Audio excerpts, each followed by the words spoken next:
Welcome back. Here we are at Dr. Pepper Really. We have Susie with us again, who is on her Ozempic journey, and she has told me that she's doing well. So, Susie, why don't you fill us in? How are things going? I'd be glad to fill you in, Dr. Pepper. Nice to see you again. Things are going very well. When I last spoke with you, I had been on week 3 of taking the Ozempic, still at a subtherapeutic dose. In other words, taking it, but not enough to really have effects.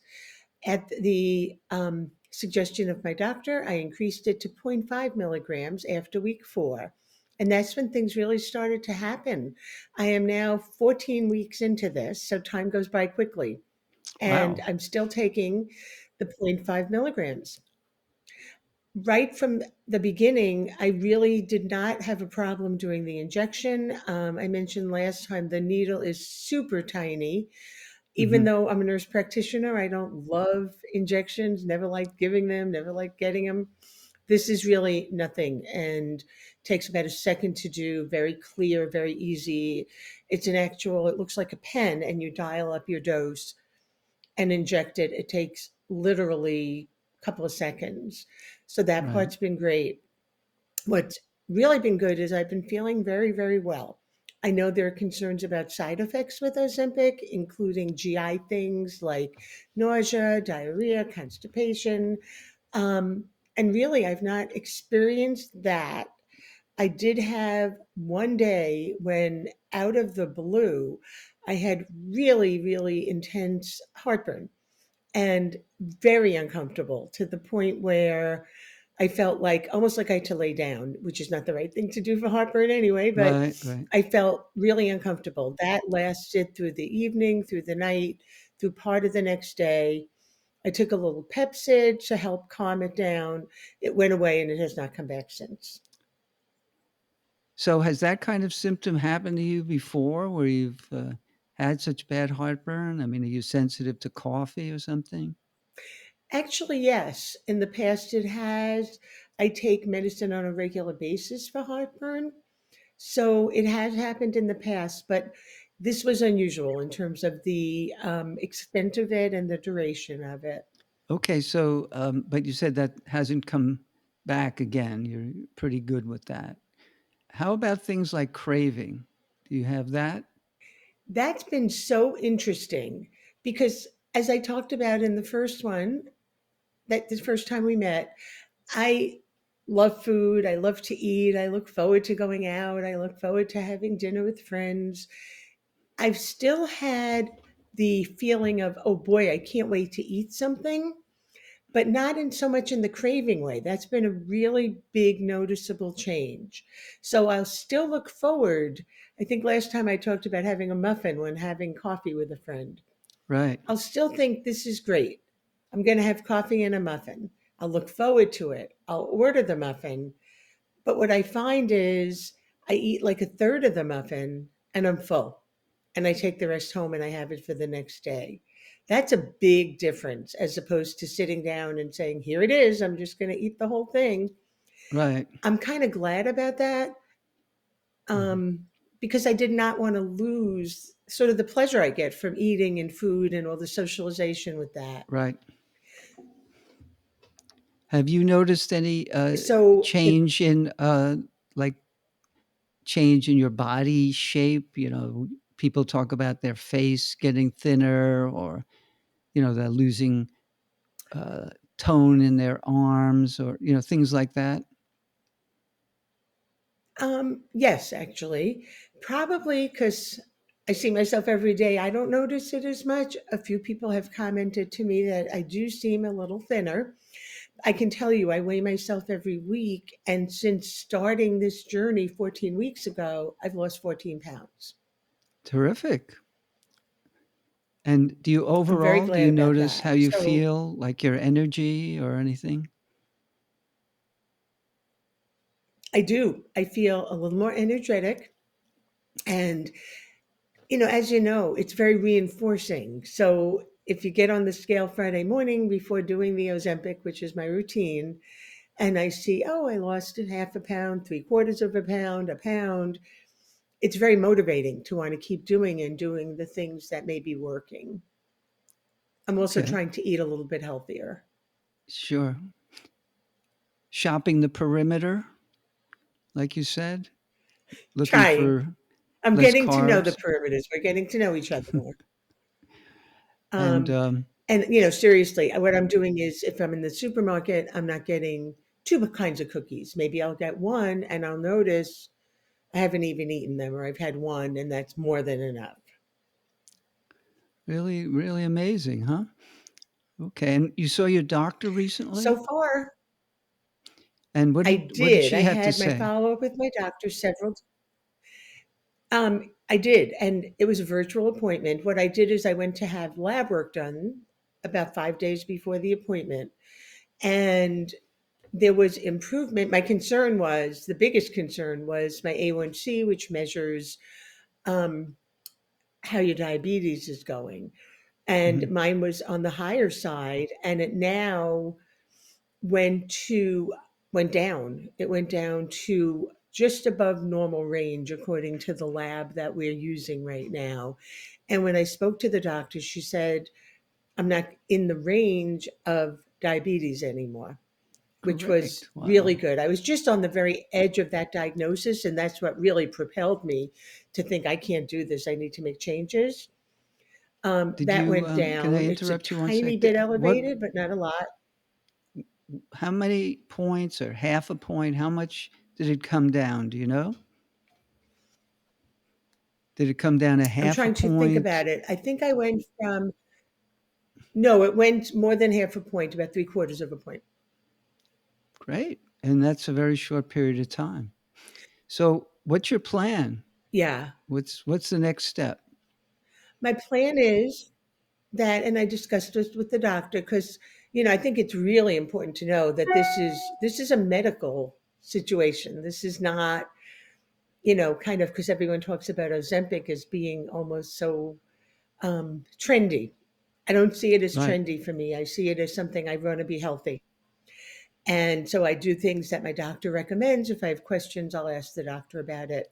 And my choice is to continue with what I'm doing right now. She said it would be fine to increase it if I wanted to, but it was also fine to keep going at the dose that I'm on. And my feeling is if I'm not having side effects, I am losing weight, the cravings are better, and most importantly, my lab work is showing that hopefully my health is better. I would like to continue with what I'm doing. She said that if about a month goes by and I do not, I hit a plateau and don't lose any more weight, that I should get in touch with her office about perhaps repeating a lab and perhaps increasing the dose. But right now, I'm going to stay where I am. Have you noticed any change in your hair, skin, or nails? I would say no. No, I would say that's about the same right now. I don't see a big difference. One thing I can say is that I was someone that was constantly running to the bathroom. Everywhere I was, I'd be, I have to pee, I have to pee. And that's happening less. And my doctor said, and Dr. Pepper, you're an endocrinologist. Maybe you can help validate this as well. She said that maybe as my sugar level has gone down, the glucose level, the need to I urinate as doubt much that. as has changed. I wouldn't No? expect that. No, not Okay. for the type of blood Okay. sugar issues that you had. But maybe you're drinking less. Okay. You know, you're Maybe it's eating just a less. coincidence. Yeah. Could be. Hmm? Yeah, it could Yeah, be. that could How be. about your mood? Did it affect your mood at all? I mean, your I mood think the seems only pretty effect good. I see is, yeah, is feeling very happy about how it's going. It's a little bit going from feeling so out of control about something to feeling like having a little bit more control. And I think that can only help somebody's mood. And I feel good. It makes me feel like we talked about the caretaker situation. This makes me feel that I'm taking care of myself better, Right. which of course makes me more able to care for other people as well. So my mood's been great. How about sleep? Any change in your sleeping? So far, I don't see a change. I sleep relatively well, so I don't see myself having a problem with sleep. I don't feel excessively tired. I wouldn't say I feel like I have a little bit more energy.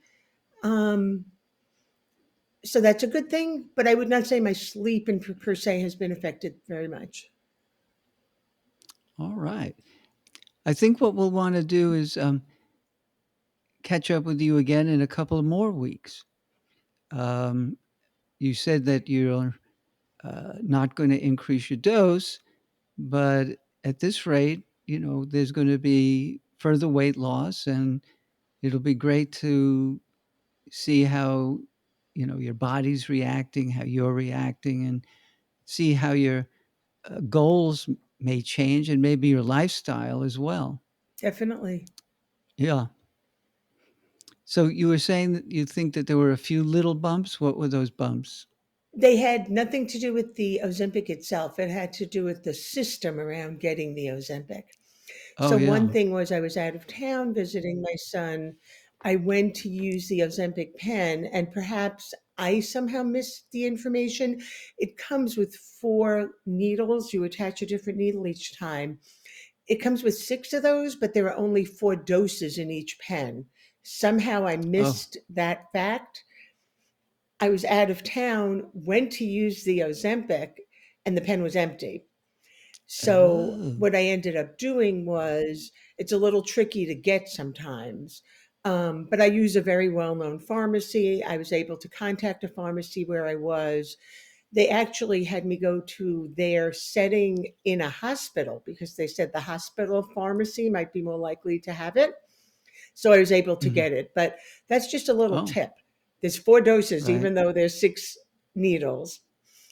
The other bump has to do with insurance. I went to get the pen refilled. I do it all virtually, and then I go pick it up. But I got an email saying it wasn't covered. I had to get another pre-authorization. I'm currently waiting for the pre-authorization. The insurance company said at the beginning of the calendar year you need to do that. I So I am see. hoping I'll have my Ozempic by this Friday, but we'll see. Okay. Let me run an idea past you. I was reading about from another doctor that um, the big problem that happens to a lot of people is when they can't get the medicine, they can't afford it, or they decide to stop it, or something along those lines. They gain their weight back, and the reason Hmm. that most experts are saying, well, because you've gotten spoiled using an injection instead of the self control that you might get if you were on a Weight Watchers or some other uh, behavioral type of Hmm. program, that because people using the injections that they don't have that, they go right back to their old habits.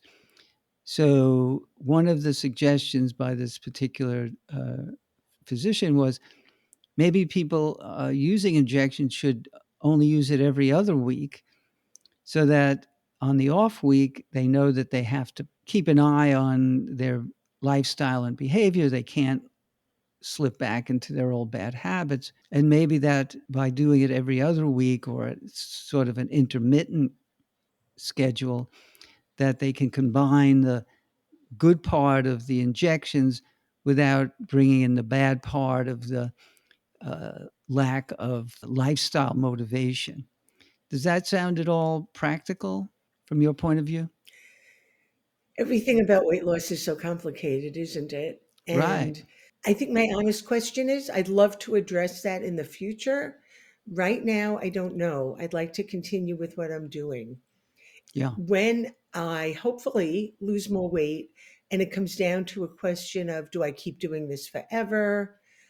Right. Um, do I stop it? Do I do it intermittently? I think I would think about it more then. Yeah. Um, so I don't know. My understanding in some of the things I read is that it affects a part of your brain that has to do with cravings and things like that. So if that's true, it makes me a little worried about what would happen if I wasn't taking it anymore. On the Yeah. other hand, maybe it's reinforcing enough, and every other week is a great way to go. So I'd like to think Yeah. about that. You raise a very interesting question that I will Yeah. give a lot of thought to. Well, we're all learning together. It's relatively new approach to an old problem. So thanks again, Susie. To use an And sounds like expression, things are it's going a lot of food for thought. to corny, but hey, that's another pun, right? Anyway, so great speaking to you, and let's arrange our next session in a few weeks. Hey there. So that about wraps up our episode on Susie starts Ozempic in her third month now. And I hope you enjoyed it and got something out of it. And we're very proud of Susie that she's doing so well. And she's very articulate about her process and the ups and downs that inevitably occur in such a situation. And I was recently impressed with a news story that I saw about people who were using Ozempic and losing their hair. And having been an endocrinologist for 30 years, it was clear to me that this could be a hormonal issue that people can run into using these powerful medications. And also, the weight loss itself is associated with a lot of bodily changes that could impact a person in such a way. Hair, skin, and nails are very sensitive to weight loss. So I'm doing a show on that, and you can find that on my YouTube channel, Metabolism123. And click on our show and subscribe. Any little bit helps. We're a very small channel, and we're a very well-kept secret, which I'd like to fix. Thanks a lot.